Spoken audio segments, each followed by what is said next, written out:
It's tea time. Let's go.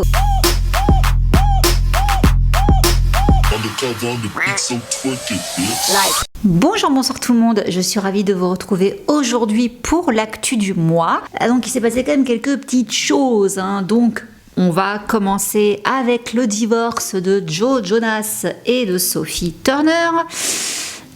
Qu'est-ce qui se passe? Alors, ça faisait donc 4 ans qu'ils étaient mariés. Ils étaient en couple depuis 2016. Donc, pour rappel, Joe Jonas, Jonas Brothers, voilà, vous connaissez les chanteurs. Elle, on peut la voir dans Game of Thrones. Oh, le trou. Elle joue dans Game of Thrones. Et après, moult spéculations. Voilà, ils ont confirmé, enfin du moins elle a commencé à confirmer sur Instagram, je cite le mot, « Après 4 merveilleuses années de mariage, nous avons décidé mutuellement de mettre fin à notre mariage à l'amiable. Il existe de nombreuses spéculations sur les raisons de cette décision, mais il s'agit en réalité d'une décision commune et nous espérons sincèrement que tout le monde pourra respecter nos souhaits de confidentialité pour nous et nos enfants. » Ça, c'est la version gentillette édulcorée. Maintenant, vous doutez bien que la presse scandale américaine s'est jetée sur l'histoire et raconte d'autres choses. Donc, voilà ce que raconte TMZ, toujours et encore eux. Selon des proches du chanteur, qui auraient donc été bavés à TMZ, Joe a vu et entendu quelque chose et ça aurait été la goutte d'eau qui a fait déborder le vase. Il aurait donc pris la décision d'entamer une procédure de divorce après avoir vu sa femme sur une caméra de surveillance avoir un comportement déplacé avec un autre homme. Donc on part sur une histoire de tromperie, mais c'est pas tout. Ces 3 derniers mois, Joe s'est occupé de leurs 2 enfants quasiment tout le temps non-stop, même pendant sa tournée des Jonas Brothers. Il est en mode papa avec ses 2 petites filles pendant que leur mère sort et fait la fête. Donc il y en a plein qui ouvrent leur bouche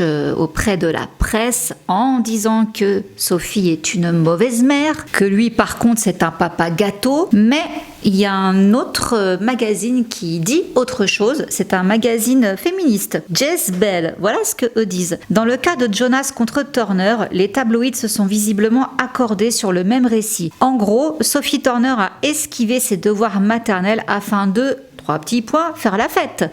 Tandis que Joe est le meilleur papa de tous les temps. Donc le magazine déjà n'est pas content et sur les réseaux aussi, notamment Twitter, ça va un petit peu se déchaîner. Alors on peut lire, Sophie ne sortait jamais les poubelles. John avait marre que Sophie, connue pour être plus grande que lui en taille, place les tasses sur l'étagère du haut hors de sa portée. Vous êtes juste misogyne. Et il y a même le magazine Rolling Stone qui s'en est mêlé en disant que le discours était un peu trop sexiste là autour de toute cette histoire. Donc voilà ce qu'il raconte.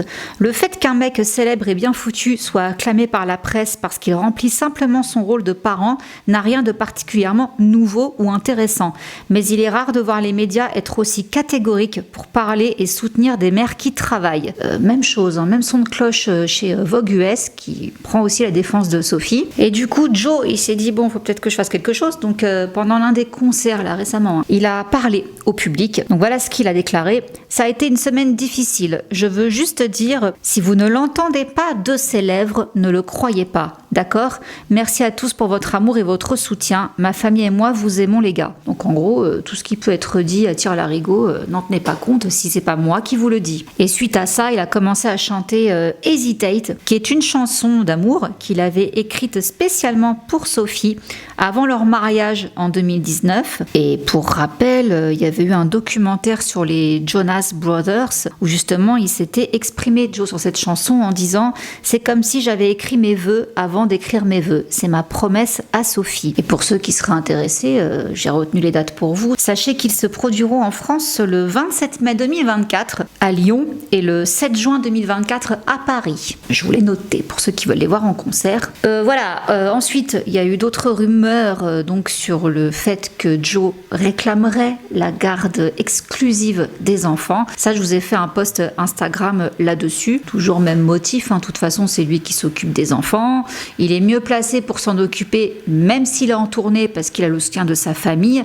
Et en plus de ça, apparemment, Sophie aurait émis le souhait potentiel de retourner vivre en Angleterre.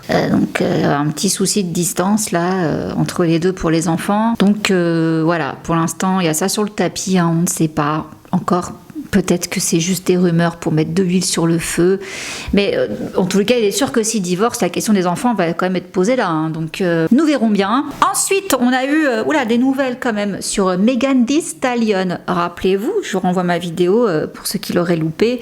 Cette fameuse histoire de tir qu'il y avait eu, ça avait fait tout un bruit. En même temps, il y a de quoi. Hein. Donc, ça y est, il y a enfin eu un verdict là-dessus. Donc, c'était il y a 2 ans, pour rappel, que le rappeur Tory Lanez avait tiré sur Meghan dans le pied, et ça y est, il a été condamné à 10 ans de prison par le tribunal de Los Angeles. Alors il avait déjà été jugé coupable en décembre dernier d'agression avec une arme semi-automatique ainsi que port d'une arme non déclarée et négligence. Et cette histoire qui avait eu lieu en 2020, elle avait défrayé la chronique à cette époque-là parce que beaucoup avaient hurlé que c'était du sexisme pur et dur, quoi.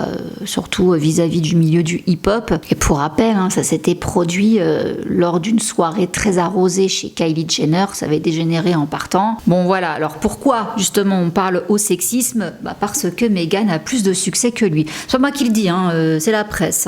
Voilà, moi je vous rapporte juste les infos. Donc ils s'étaient embrouillés dans la voiture tous les deux parce que selon les dires de Meghan, il lui avait proposé $1 million pour se taire après qu'il lui ait déjà tiré dessus. Et on avait donc appris que Tory avait été très énervé parce que Meghan avait plus de succès que lui. En tout cas, c'est ce que la procureure avait clamé lors de l'audience. Et du côté de la défense de Tory, il avait été dit que l'enquête avait été complètement bâclée, qu'ils avaient fait n'importe quoi sur cette affaire et qu'ils avaient réduit toute cette histoire à une affaire de jalousie et que c'était pas lui qui avait tiré, c'était l'assistante de Meghan. Alors voilà ce que Meghan dit de son côté. À l'époque, nous sommes au pic des violences policières. Je ne me sentais pas en sécurité dans la voiture et je ne me sentais pas en sécurité avec les policiers non plus. Et ça, c'était important parce que cette histoire, elle arrivait juste après l'histoire George Floyd et Breonna Taylor. Donc là, c'était un peu sensible aux États-Unis à ce niveau-là. Donc il avait quand même été pointé du doigt que la police avait minimisé les faits par rapport à l'agression de Meghan. Donc elle avait quand même eu une vague de soutien populaire, mais aussi une vague de haine en disant non mais c'est bon, t'as rien au pied, parce qu'on la voit donc sortir de la voiture les mains en l'air en train de marcher pieds nus. On savait pas trop à ce moment-là ce qu'elle avait, comme si peut-être qu'elle avait marché sur du verre et tout. On pensait pas qu'il lui avait tiré dans les pieds, quoi. Donc bon, je me rappelle, en plus c'est pas cool, quoi. Ça avait carrément, je crois ils en avaient fait un mème de Meghan en train de marcher comme ça. Tout le monde avait dit c'est bon, c'est pas non plus un truc de ouf et tout. Je suis désolée, se faire tirer dessus, c'est jamais agréable quand même. Il lui a pas donné un sucre d'orge, il lui a tiré dessus. Donc il y avait eu vraiment tout ça à cette époque-là. Donc je pense qu'à mon avis ça a dû jouer dans la balance. Peut-être qu'ils ont dû se dire bon, on a un petit peu pris tout ça trop légèrement les gars, donc on va peut-être alourdir la sentence pour se rattraper. Enfin je sais pas, dites-moi ce que vous en pensez, mais en tous les cas Meghan elle poursuit en disant qu'il n'y avait pas un jour après ça où elle s'était sentie en paix, et elle dit que pour couronner le tout, Tory il ne s'est pas simplement contenté de lui tirer dessus, mais il s'est également moqué de son traumatisme. Voilà, donc affaire classée. Maintenant un autre aussi qui a été condamné, ça n'arrête pas en ce moment, pareil, je vous en ai parlé sur Instagram. Il s'agit donc de Danny Masterson. J'avais fait aussi un sujet sur lui dans une autre actu du mois, je sais plus laquelle, je vous la mets là si j'y pense. L'acteur de That 70 Show, il avait été accusé d'abus sur des femmes. Alors pour rappel,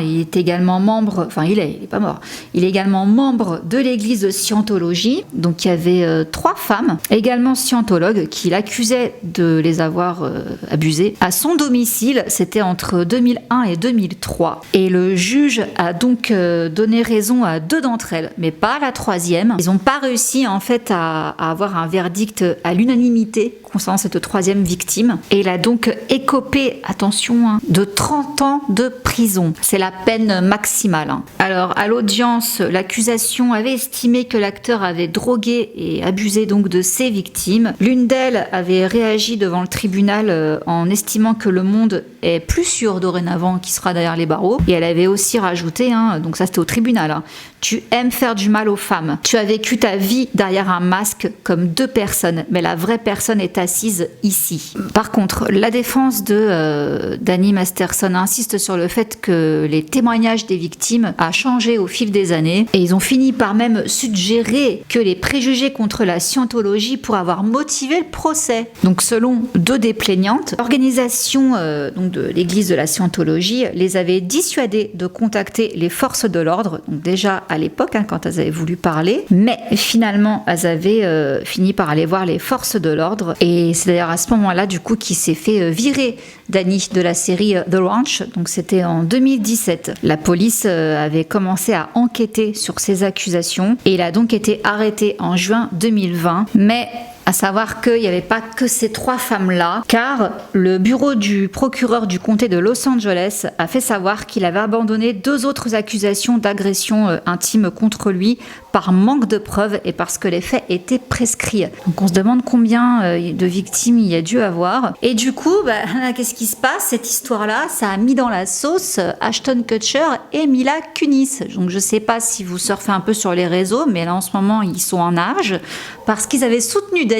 Alors ils avaient envoyé des lettres au juge en sa faveur, et histoire aussi d'alléger la peine qu'il aurait pu avoir, qu'il encourait. Et là, du coup, ils se sont fait dézinguer sur les réseaux, donc ils ont dû prendre la parole, ils ont dû faire une vidéo pour s'expliquer et s'excuser. Donc voilà ce qu'ils disent.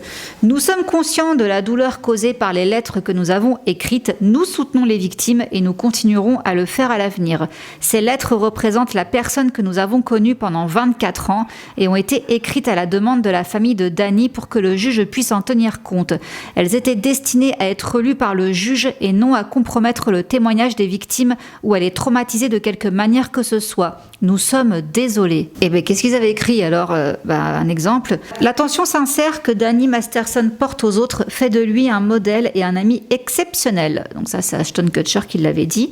L'un des aspects les plus remarquables de la personnalité de Danny est son engagement inébranlable à décourager la consommation de substances.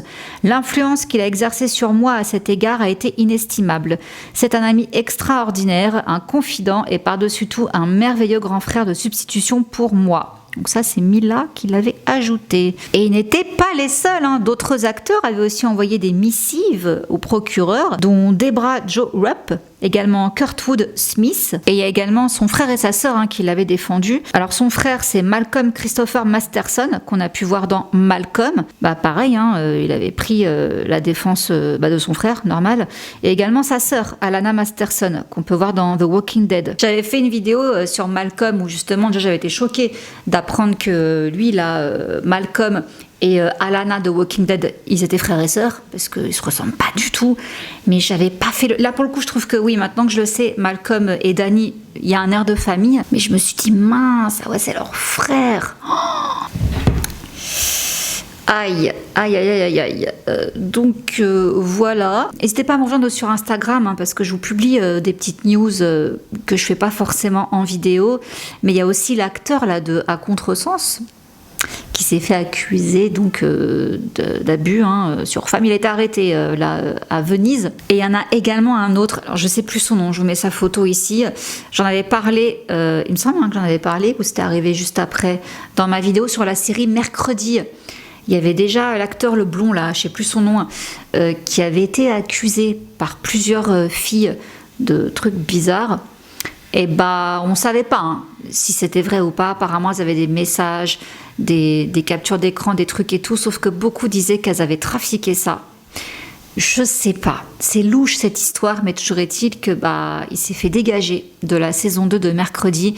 On ne le retrouvera pas dedans. Voilà les petites news, en ce moment ça tombe. C'est bien si c'est vraiment ce qui s'est passé. Vous connaissez mon avis là-dessus. Parfois j'aime bien, je sais que ça en agace beaucoup, mais j'aime bien parfois me faire un peu l'avocat du diable, parce que comme je vous dis, dans le showbiz, c'est compliqué, parce que il y a des femmes qui peuvent vouloir profiter de la célébrité et du portefeuille de quelqu'un pour raconter des cracks, mais en même temps il y a aussi beaucoup d'hommes qui, parce qu'ils sont dans ce milieu, se croient tout permis et qui profitent du coup de leur statut pour abuser des femmes. Donc c'est très compliqué, c'est pour ça que moi j'ai toujours un petit peu de mal. Je sais pas trop à chaque fois où me positionner, hein. On avait parlé de tout ça avec Nick Carter aussi des Backstreet Boys. On avait parlé aussi de tout ça, bon, Johnny Depp, Amber bien sûr, l'affaire Marilyn Manson. Mais la scientologie, le rôle qu'elle a là-dedans par contre, je sais pas. Ça serait intéressant d'aller fouiller là-dedans. Mais bon, je m'occuperai de la scientologie quand je parlerai de Monsieur Tom Cruise, bien sûr. Donc voilà, on parlera de tout ça. Voilà les amis. Bon, sur ce, voilà, c'était pas très joyeux, hein, mais je vous laisse. J'espère vous avoir éclairé sur les news du moment.